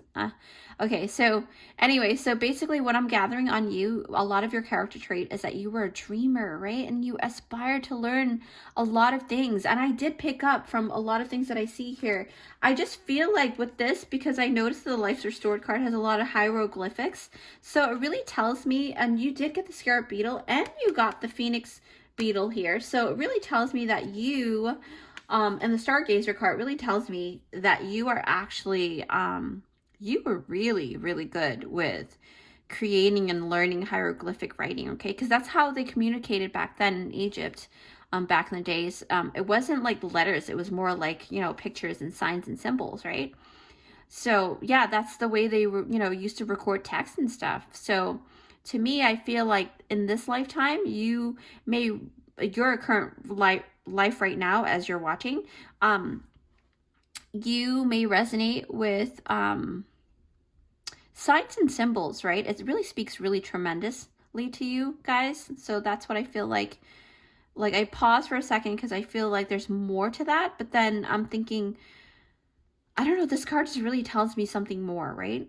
So this actually really tells me that with this ability to read hieroglyphics and stuff and to create these things, it actually gave you an opportunity to push you closer to the crush that you had, you know, the person that you had a crush on. And this actually, you know, it allows you to meet your beloved, okay? And I'm going to tell you the story, what I saw earlier. So as a commoner, you know, especially a commoner with great aspirations, you worked really hard. You know, you worked really hard day in, day out, and day and night. You actually gained connections in a lot of human connections, and you know, especially in this field, with the field of the occult and the knowing, right? You were able to get into the door, and that's how you were able to study up on hieroglyphics and do all of those magical things, you know. And the reason why you were allowed to be part of it, even though you were of lower status in terms of like your position in society, because you were so highly intelligent, okay? And you were able to be placed under someone very prestigious, right? Because I kept looking at the wings of Isis, and you know, what is that saying about, you know, I'll take you under my wings? So that really gives me this really huge notion of like, yeah, you had a really great mentor. You know, it's about that mentor taking you under his wings. It was a gentleman, because most of the time it's usually men that was able to go into the occult. I mean, there were exceptions, you know, like dream diviners and things like that, but you know, that are female. But anyways, so back to your story here. So, you know, I feel like when I look at this Once Upon a Midnight Dreary, yeah, it's all about tapping into the occult and the mysteries, right? Because we were talking about that, and you're gaining more knowledge in this way actually allowed you to unearth the genius within you, okay? That's what I'm hearing. And the thing is, your mentor truly saw great potential in you, okay? And this is why you were given access to a lot of things that most people wouldn't be able to, especially with your status in this society at that time. So your natural ability and talent to actually create and decipher new hieroglyphics were really unmatched. That's what I'm seeing. And, you know, that's the reason why. Look at the beautiful synchronistic colors here, right? So what I'm saying is, it says here, creativity, genius writing, expression, and artistic flow. And that's part of the reason why, because I saw this card and I saw the hieroglyphics. But it says here, set your sights higher. So obviously you were setting your sights higher, and that gave me the idea of you wanted this romance from a higher position, someone who is in a higher position, you know? So anyway, so back to what I'm seeing here with the Stargazer card, you were taught so many secrets of the occult by this mentor, okay? And that's the study of all things spiritual and divine. That's the occult, okay? OCCULT. And you were very clever, and you had a way with deciphering symbols and signs, and your teacher favored you so much that he actually, you know, I just saw him calling you over, and you were so excited because you knew what was going to happen. You knew that you were going to be brought into the secret chamber that not a lot of people get to go into, right? So basically what happened was I saw him calling you over to this, like, I know it's a pyramid, but you were being called over to like these dark hallways, but you had the little light thing. And so he brought you to a secret chamber that not very many knew of its existence. And this chamber held a very divine crystal, okay? That's why this crystal card came out, and I feel like this is the crystal that was in there.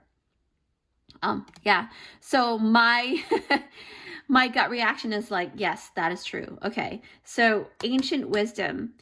Oof, wow. I don't know how, take what you resonate, guys, because, again, this is a general reading and I don't know everything about the Egyptian culture, but I'm reading according to what the energies came out for you today, okay? So basically, with the ancient crystal card,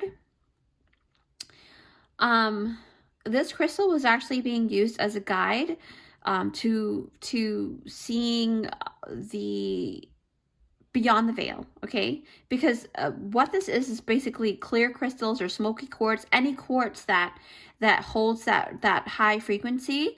So it's like a psychic stone, probably the Philosopher's Stone. If you heard of the Philosopher's Stone, that's probably it too. I don't know if that looks like this, but that's what they just told me.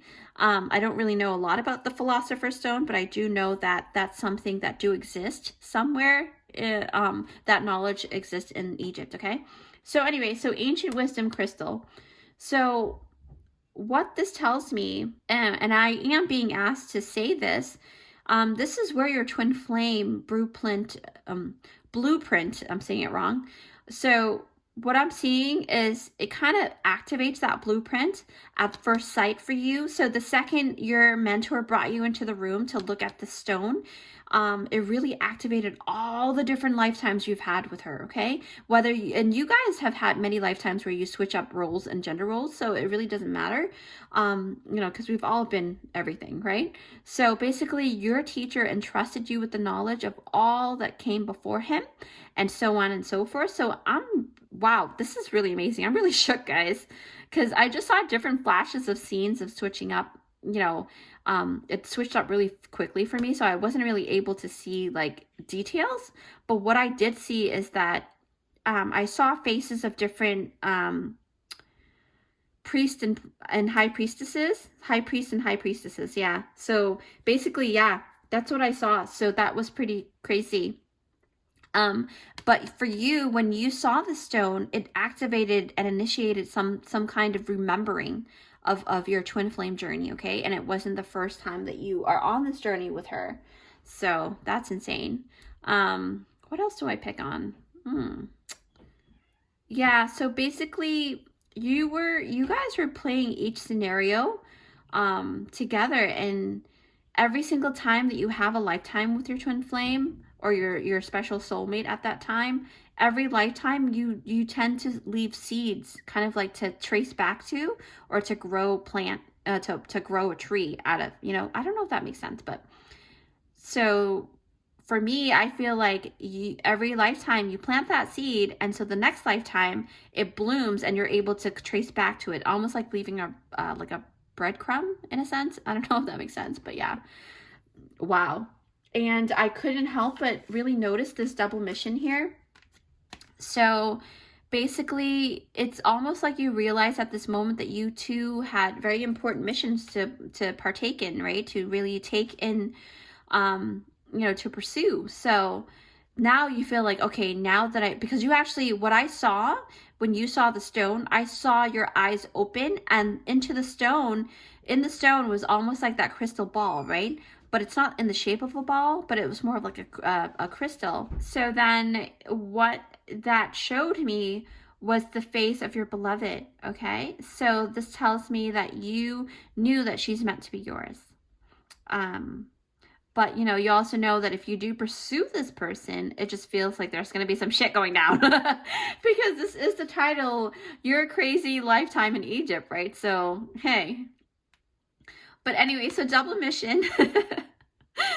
So what I'm seeing here is that I gather that you did, yeah.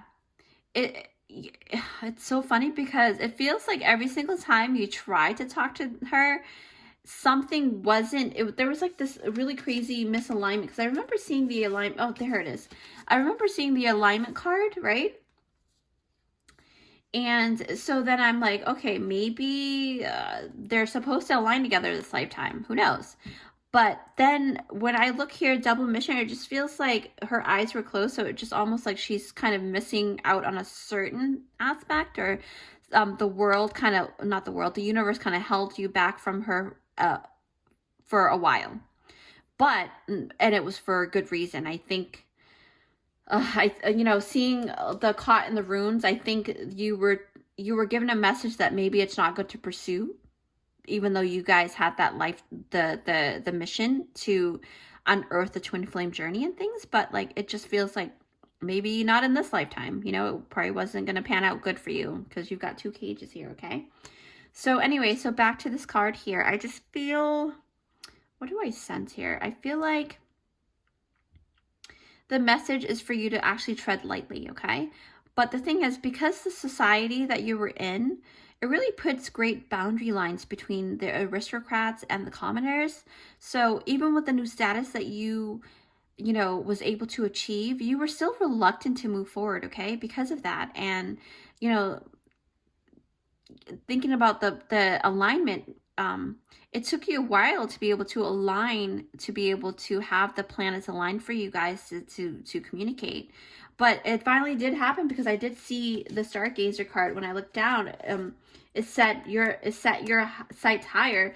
So this just means that you will achieve what you want.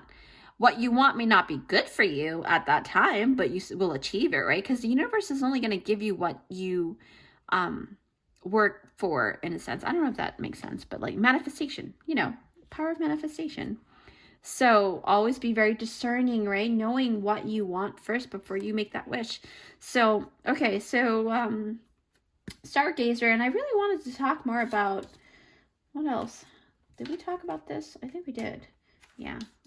Okay. Stargazer. Oh, yeah. Alignment. So the colors are really correlating here. Double mission. Okay. All right. Very intense reading here. So alignment for me is basically you were able to seek an opportunity, okay? Finally, the planets aligned for you guys, and you went, you took the opportunity to actually speak to your, lovely lady while you were actually stargazing, okay? Normally it would be, really frowned upon for any commoner to actually talk to someone of that status, but you actually have built quite a prestige reputation, girl number 3, in this lifetime. So even your crush knew who you were, to be honest. And to your surprise, she has been sneaking gazes at you while you're walking around the corner. Like in the corner of her eyes, she's been wanting and hoping that you would actually come up to her, because she thought you were pretty cute. And what else? Yeah, so you built up the courage to start a conversation about the stars. Actually, that's what I just gathered. And she was already in awe at the fact that you started talking to her. So she was like, she just like responded really positively to everything that you said. But of course you didn't know at the time. But the thing is, you were so amazing at explaining what you've learned that she was so star-stricken, right? And she just basically, I saw her face smiling the whole way through. She didn't stop smiling at all. So you knew that she liked you too, basically, okay? And this flamingo card here, I just feel like there's so much vibrancy in your relationship, right? The potentiality of it. So this is happening during that time when you're stargazing together, okay? And you didn't, she basically asked for her parents' permission to go out stargazing, and that's how she was able to actually see you there. And that's how the universe put you guys together, right? But the thing is, the flamingo spirit is talking about the relationship that you can potentially have with this person, but what I'm also gathering is that you taught your lover things she could only dreamed of. It's because, remember, the occult knowledge is only given to very few people, and they have to have very special talents for them to be able to get into the society. And it was not very mainstream during this era. So as much as, certain rights were given to women, like owning lands and being equal status in the royal court, like I said in other readings, but there were many things still that really exemplified society during that time as patriarchal, okay? And the occult is not usually shared with females unless, you know, they show signs of natural gifts, right? So anyways, back to your reading here. So what happened next is that your twin flame journey, you know, there was a lot of things that happened because I couldn't stop looking at the caught in the runes and the absence card. It's kind of sad, actually. Just got an image. It makes me want to like really cry. Yeah, that's the thing about doing past life readings. You know, you got to be prepared to have the tissue box next to you. So anyway, so the absence card is that it tells me that the outcome of coming out to your peers in society about your love affair led to many people disagreeing, okay, to the point of that your lover's father, the father of your lover, actually took you to the royal court to seek justice for soiling their daughter's reputation, and you guys did sleep together because you were really in love. And back then it wasn't, you know, it's not common to have that kind of physical interaction right away if you're not married. It's just how it was back then. So basically you were seen as someone who had soiled his daughter's reputation and her body. So what I'm seeing is that I was told that because of your contributions to society, the royal court really gave you grace, but you still got punished for it, okay? And you were allowed to keep your life, but you were imprisoned, all right? And I know that can be very triggering. So, you know, maybe in this lifetime you feel like you're trapped in some way, and that's just your resonance, you know, echoing from your past, and that's something you need to heal, okay? But anyway, so Caught in the Runes card is basically you seeing how, you know, this lifetime, you know, with your twin flame journey, it didn't pan out really well. Not to say that this, like, if you are on a twin flame journey in this lifetime as you right now, don't be afraid, because, you know, it's not how it was back then, where there were lots of like status, you know, boundaries and things like that, right? And you have a little bit more freedom this time around, okay? I'm not saying go do and go be with your twin flame. It's not good for you. If it's not good for you, just be discerning. But if you are hopeful about it, then you can create the life that you want, is what I'm saying. Just because your past had, you know, your past life was a really hard one doesn't mean that this lifetime has to be, okay? This is what I mean. So basically, yeah, you played out these roles really well, and the reason why you went through this human collective with the double mission card, right? This is talking about you really playing out these roles and being imprisoned and having to dive deeper and knowing, and then taking that information on the day that you passed on up back into the ethers, okay? And that's how human collective gets upgraded and elevated in consciousness. So that's pretty interesting. Wow. So group number 3, that was an insane lifetime, right? I can't, oh my gosh, I almost I know group number 2, I cried like profusely, but you guys, you know, I just feel really, I feel like you guys have a better life this time, hopefully, right? But anyways, with that said, I really enjoyed doing this reading for you guys, and I do apologize if it's very triggering. Please don't forget to give it a big thumbs up, okay, if you like this reading. And if you haven't already, come join our amazing and creative family here, where I do interesting and empowering pick-a cards for you guys so that you can shine your deliciously unique light into the world. And it's totally free, and it will help my channel to grow in order to help as many people as possible, okay? Oh, and don't forget, this is a beautiful collab with the Silver Star Priestess, Heather. Her channel is awesome. She's doing the theme is the Egyptian timeline. So you can go ahead and watch that for more information, and maybe she'll tap into this as well, okay? So with that said, thank you so much for joining me, and I'll see you in my next one. Bye! Hi guys, so if you picked out this timestamp, it is for group number 4. Yes, hi, group number 4. Thanks for joining me here. It is that beautiful time, I know. So basically, you were drawn to this beautiful owl here, okay? And it is a powerful owl. I feel like there's a lot of knowledge here for you guys. There's something that you guys learned that was really important, okay? Because it's all about knowledge, all about being a guardian and things like that. But, you know, the thing is, oh, before I forget, I want to thank my beautiful subscriber Artemis for actually giving me the idea of having or you know, writing a letter specifically for each pile, because I remember I was told that the letter that I wrote for the Dragon Collective video was really enjoyed, and the idea was to actually, you know, maybe moving forward to having it for each pile. So here it is, Artemis. Thank you so much. I really appreciate that. So with that said, let's see what you've got here in the letter. Okay, again, a quick disclaimer, you know, with every past life reading that you get, the Akashic Records, there will be triggers, and only take what you resonate with, okay? So be discerning and know that if it's not true within you, then maybe this pile's not for you. So with that said, you actually picked out this beautiful letter. Oh my gosh, it's so pretty, and it's a heart. So yeah, so let's get started. All right, group number 4. I'm so excited because group 1, 2, and 3 was very dramatic. And that was the whole point, is that I asked the universe deliberately to actually show me when I was divining these cards. You know, I did my ritual, because I always do the ritual to make sure that you guys are protected, and myself as well. Because, you know, you don't play around with portals, okay, guys? So, you know, I was able to tap into your Egyptian lifetime there, and I asked for the most craziest one. So let's see what you've got here. Okay, group number 4. All right, so here is your channeled letter from your past life, or your past you. Oh wow, okay. So now I remember, because I remember channeling this one. So here we go. Dear Initiate, you've been hearing this quite a lot as of late. Compassion with concerns. Quite a notion, isn't it? To have both words together in one sentence. I can empathize with your concerns with compassion. This is when the essence of compassion is only seen from the outskirts of the heart, and not fully stepping into your divine feminine energy.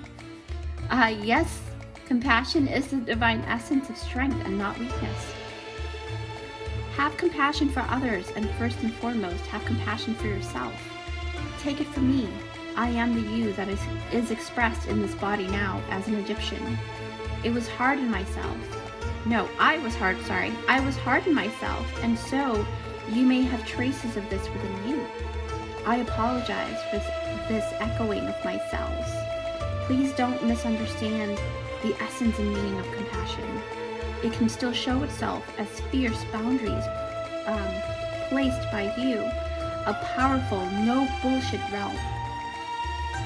Give them compassion by not stooping to their level, but just by way of you choosing to hold space from them with crisp and clear boundaries. Ooh. And in order to protect yourself from any further damage, they must come correct or don't come at all. Wow. Fierce, very fierce, okay? So with every letter, I was able to channel in my meditation. And they showed me pictures of like landmarks in Egypt. So then they said, go online and look for the coordinates there. And I was able to look up this one. And it says latitude 23 degrees, 58, and then by 21 north. And then 32 degrees, 52, and then by 29 east. So I'm going to go ahead and hold this up like this so that you can pause the video and read it yourself. Okay. This is the midsection, and then the other section. Yeah. So with that, we're going to go ahead and read your cards now and see what's going on with your essence here, okay? So group number 4, I'm so excited. Again, disclaimer, you know, with every past life, there will be some triggers, and we did tap into your crazy past lives in the other one, so we'll see. All right. I'm so excited. Don't make me cry. I don't want to cry. I think I cried for like group 2 and 3. All right. So the dark mysteries. Enter the chamber of Enter the chamber of the dark goddess. That was funny how I almost misread that. Okay, so past life, present power. Yes, the many spiritual faces of you. Absolutely. So this is already confirming that you've had many lifetimes in Egypt here, okay? So, and then you've got number 31. Oh, wow. Dude, you guys are money makers. Door to value. You guys are awesome. Okay. I'm all excited seeing all that. So the golden phoenix, something you thought finished birth back into life. Huh. Okay, that could be good or bad, but knowing it's a crazy past life in Egypt and what did you do? So I don't know, guys. You know, it's not for the faint of heart, I guess. I'm sorry, defenselessness, writing past wrongs, uprooting, okay. Okay. I'm starting to see a lot more information here, okay? Like already, you guys are like really, number one, you're very powerful. You guys got a lot of like talents and stuff, and because it's been accrued by a lot of lifetimes. So summer, bask in joy and light. So you do have a lot of good, because look at it says here, door to value and summer. You know, anytime that you see a bumblebee or a bee, or a queen bee, it really is a symbol of abundance. Okay. Oops. So here we go. Perception. Okay. Freedom. Huh. Seahorse spirit, watch and wait. Okay. And then you've got creativity, the fire agate. Okay. And the last card is Two of Roses, winged messengers. Wow. That's crazy. Wow. That is so synchronistic. Guys, I'm not kidding. Like this pendant was placed here. I swear to God, I did not know. But this is talking about you having a higher perspective, okay? So like I said, you will gain some kind of higher perspective in this lifetime. But there was a lot of turbulence too, because I do see a lot of, because the seahorse is talking about turbulent waters. So I'm going to go ahead and take up per every video that I do. I always take a couple minutes to, you know, properly channel and make sure that I'm seeing all the different scenarios that come through. But I do see a lifetime here that I know for sure that has to do with a lot of learning lessons. Okay. So with that said, I'll see you in a couple seconds. All right. Group number 4. Immediately, I love this depiction of Isis. She's so gorgeous. So, you know, the dark mysteries, and you know, it's kind of funny because she looks a little bit like Elizabeth Taylor, and Elizabeth Taylor has played Cleopatra in a movie that she played in. I forgot what the title was, but like, I know Isis is not Cleopatra, but still, you know, it just maybe you are a fan of Cleopatra or Elizabeth Taylor. I don't know. Anyway, so with this, right, group number 4, what you've got here, let's see. So already with the Dark Goddess card, it's talking about dark mysteries, right? So this tells me that during this lifetime in Egypt, you were someone who were put into various life tests, okay? And it seemed as though the universe was actually out to get you, but it wasn't like that. Like, in the universe's eyes, you know, it doesn't see it as it being, you know, very mean or anything. It just seems like your soul wanted to go through those things to kind of elevate your, you know, accrue and cultivate all of the beautiful knowledge, because you did pick out the owl, okay? So the universe was making sure that you would actually fight for what you want. And so this already tells me that in your early days of the specific lifetime in Egypt, you proved your worth many times over and over, at least to the perception of how this person was seeing it, right? But look, you know, you actually got the past life present power. And to me, past life present power is talking about taking all of what you've learned from your past lives and then basically unearthing it and utilizing it for this current lifetime. I don't know if that makes sense, but yeah. So past life present power, this card tells me that you had acquired many valuable things, okay, in the past life, because you did have the where was that card? Oh my gosh. Oh, door to value. Yeah. So door to value really talks about your past life. You've always kind of had money, to be honest. A lot of times in Egypt, you've had money, okay? But it also talks about you gaining spiritual talents and gifts during the many lifetimes, especially in this particular lifetime I see here. So this card is stating that you will be able to unearth and reintegrate all that you've gained during those multiple lifetimes. So now I was able to tap into what you did during this lifetime, and I actually heard, besides seeing what I saw, I heard the word trading or trading post or trading through the seas. So, and also because the seahorse spirit is talking about, you know, going and traveling in the water. So that really led me to seeing an image of ships and canoes. You know, you were actually a trader, not traitor, but like you traded for a living, and you did that very well. Okay. I don't know if you do something like that now, but you were also into fishery, so you were really into making money through that, and selling fish to marketplaces and stuff. What else?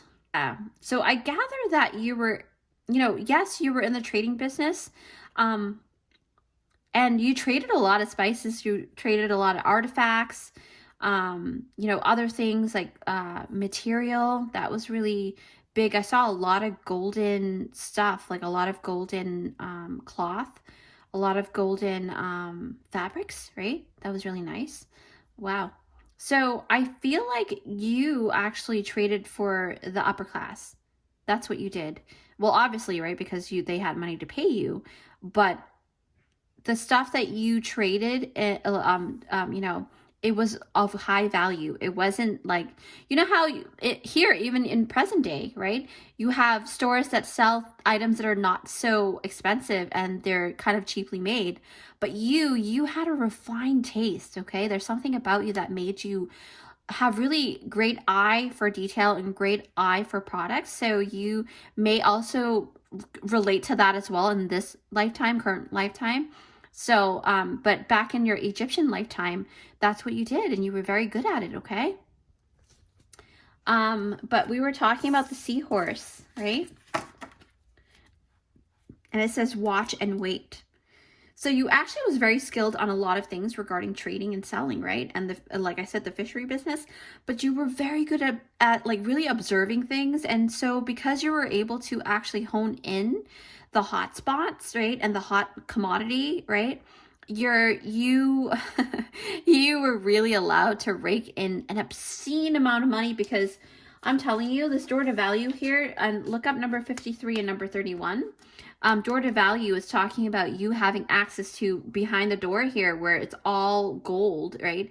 It's not just this money that's flying around here. Somebody opened that door, or you opened that door for yourself to go into the castle of gold, or a golden castle. I don't know if that makes sense, but maybe there was a specific golden castle somewhere, but I don't know if that is true for Egypt, but that's what I'm seeing.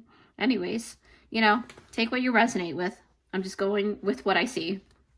So basically with this door to value, it's really talking about that you were so skilled at what you do that other people actually trust your word, okay? They trust it in a heartbeat, actually, and it comes to you. They actually come to you really easily. And for you, you're very good at promoting. You're very good at marketing and sales, okay? So it's almost like people would throw their beautiful wealth, right, at you just to get that thing that you raved about, okay? That's how popular you were, and that's how amazing you were in this lifetime, okay? And I'm sure you are doing something very similar right now, because sometimes past lives connection, and you're being connected to that past life, is because there's some kind of common denomination in some shape or form, okay? Or a lesson to be had, or an answer or a solution or resolution that you're supposed to see for this lifetime. So basically, group number 4, I feel like, the thing is, you were so good at what you do, like I said, and anything that you raved about, people really wanted a piece of that, right? This actually allowed you to gain a lot of capital during this era, and you were able to build a comfortable amount of wealth, and you had a lot of real estate, not to mention a lot of community too, right? I mean, I'm surprised the other letter wasn't placed on this, because it had the little bumblebee, but I go according to what Spirit wanted me to place, right? So of course we didn't know what was going on here, so, but I think the message really speaks of it's the same, it's very similar. It's just you. Yeah. Wow, that's crazy. But anyway, so what I'm also noticing is we were talking about the bumblebee, the summer, the community, right? Because you have the summer card here, it really talks about your townspeople, loved you so much, you know. And I know that ladies, so what I'm gathering is that I feel like you're more of a man during this lifetime, because I do see ladies gathering around you and they would bring food to you, right? You didn't have to worry. And not that you needed their help or needed their love in that way, because you could afford it for sure, but you gave back. You were not a bad person at all, actually. You were really, really good in this lifetime. But I feel like there's something there, right? Because the I'm sorry card. So something you did in the past, okay? And then something you did in the past actually came back to life because you got the golden, no, not the golden thing. What was that thing that brought it back to life? Past life, dark mysteries. But finish. Yes, yep, the golden phoenix. That's the one that actually made that whole scenario come back. Oh my gosh, I messed up my table. Okay, so okay. That was funny. So yeah, so group number 4, I do feel like a lot of the ladies in your town really loved you genuinely, and they were always offering their daughter to you, and you know, even so, even their sons too, they offered their sons to you, you know.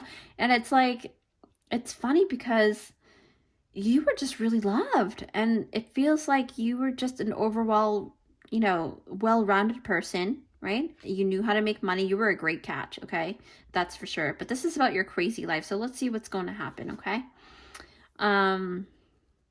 Yeah, I feel like the seahorse spirit really kind of takes the cake with the golden phoenix here. It just makes me feel like there's something that's about to happen here. I do feel that even though you owned a lot of real estate, okay, because of what you did in the past, you were never comfortable to stay in your own home alone. Okay, I don't know what you did yet, but like I'm still channeling. Yeah, you never seem to want to be alone. But the funny thing is, whenever you come into town, because you do travel, you're a trader, right? So you do travel overseas and then you come back and bring things. You never really had to sleep in your own home. Like, you had a lot of people telling you can sleep here, you know, because they love, you had great camaraderie, right? And bonding and relationships. It was really good. So basically what you would do is that your friends would have you stay with them.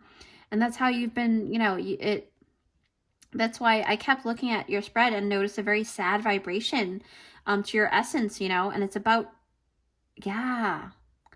Wow, okay.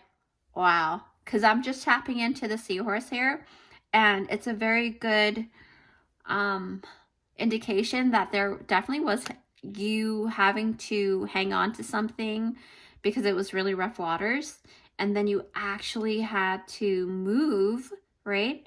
And leave that town because something had happened there that really took you for a loop, and your reputation was tarnished over there. So then you went. But that's the great thing about being a trader, right? You can live anywhere because you basically know all these different places. But yeah, so back to what I'm seeing, what I saw was that because it says watch and wait, it's correlating to that storyline. It's correlating to, so okay, so let me just cut to the chase. So the golden phoenix this is all about something you thought was finished, right? And it burst back into life, and this is how it happened, okay? Because when I tap into the I'm sorry card, so this is telling me that you had a history, okay, group number 4. Like I said, you had a history for sure because you did something, okay? In this lifetime in Egypt, before you had all of these wonderful things happen to you, you weren't from around that area, okay? The area that you finally settled down in. You came from a different area of the land skirting outside of Egypt, and you actually came in, even though you were born in Egypt and you came back to your hometown, but you were living mostly outside of Egypt in a sense. I don't know if that makes sense. Maybe during the time when trading was good outside of Egypt too. So it was during that time, okay? I don't know what the years are in terms of timeline. But yeah, you made your way in through trading services. But like I said, you had done something pretty bad during your adolescent years, actually, they just told me. And you actually caused someone to actually lose something very near and dear to them, okay? I don't know if it's a life yet, but something that was very, very important to them. So this card shows me that the guilt you know, it's the guilt that ate at you. It was so horrible that you actually needed a distraction from all of those things. And so this is why you kept building on different skills and talents and stuff, because you didn't want to pay attention to what was going on in your heart. Okay. So many people thought, you know, it's because you were just adept to these things and you really truly wanted to learn all of these things and become really well-rounded. But little did they know that it was due to the fact that you weren't able to, you know, quote unquote, sleep at night because you were being haunted by your past whenever you had any alone time. Okay. I don't think you killed anyone. It didn't feel like that, but you know, it's weird because I do sense that you did something very tragic to a person that caused, it was almost like a domino effect. And that's what I saw. I saw a bunch of dominoes falling down like that. So it just means that you did something to cause somebody else to have some kind of mishap. Yeah, I don't know. It's just weird. But let me see. I know I already talked about these. Freedom, perception. Yeah. Okay. Now we're talking. Perception and I'm sorry. All right. So I'm going to take just a few seconds here to divine. Wow. Okay. Group number 4. So this whole time, they just said that this whole time you were sorry about something that actually, and it wasn't really your fault. Now I just got that message. You thought it was your fault and it was haunting you for a long time, okay? Since you were like teenage years, right? Because you started trading, like, I think you were 18 or something, 18 years old or even younger, because back then kids, you know, worked really young, you know, in Egypt. So perception, the thing is, yeah, little did you know that the trauma that you thought you caused were just a misunderstanding, and you bore this guilt for nothing for so long. And I did sense that someone lost someone near and dear to them, or something near and dear, you know, like I said before, or okay, so now they're telling me it's something with the trading service, right? You were in charge of a trading service, and the person, your subordinate, had either tricked a person into doing something, and it went wrong, and so you had to take the fall for it because you know, you were in charge, right? And you were a person of integrity, and in a way you felt like it was your fault because you didn't oversee everything properly. Wow, this is insane. Okay. Wow. For you, you felt like it was the right thing to do, but you also felt like it was you who caused the mishap, right? It was the right thing to do for you to actually take on that responsibility because you do feel like it was you, right? I don't know if that makes sense. But what truly happened was that the gentleman that came into the trading post, very little understanding of what the service entailed. And so he lost all of his money, right? Because they told me the door to value, the money. I'm like, oh, okay, now I see what's going on. It was not a life that he lost. Actually, no. Okay, wow, I'm divining so quickly now. So what they're saying is that he wanted to end his life because he lost so much money. Okay, so he lost so much money, and so he wanted to end his life, and his son thought that you had caused that. And so one day when you were at the trading post, he saw you and he punched you and he hurt you really badly, but you took the hit because you thought it was your fault at the time. And he really embarrassed you in front of all of your peers, the people that really thought you were really great. And so therefore, it led you to actually become a hermit for a little bit and stayed in your home, your actual home, because this is probably like the only time that you actually decided to stay home in your own home by yourself, because it's the only time that you actually had time by yourself. So that was interesting. So that led you to another ascension. That was really weird. You were horrified. It felt like, oh, you really did lock yourself in your home for a while, and the ladies would leave food outside your door and you wouldn't get it. You know, you wouldn't eat. But then because of all of the fasting, right? Inadvertently, all of the fasting and not taking care of yourself, it kind of put you on this like this psychedelic trip, you know, just by the fact that you lacked food, right? Like hallucinations, but not quite hallucinations. I don't know if that makes sense. But anyway, so then that actually led you, right, to, because they're saying the wings. So that led you to actually diving deeper and going into the hermit mode and seeing things for what it is, and that you realize some things. Okay, so when I tap into this card here, according to this card, it talks about the small message of conflict through this bird message here. Okay, but as you can see, this picture here, it also has 2 chairs, and so I kept seeing that you were sitting on one side of the table, and the other side was that man that lost all his money, and he actually survived from, you know, he didn't end up killing himself.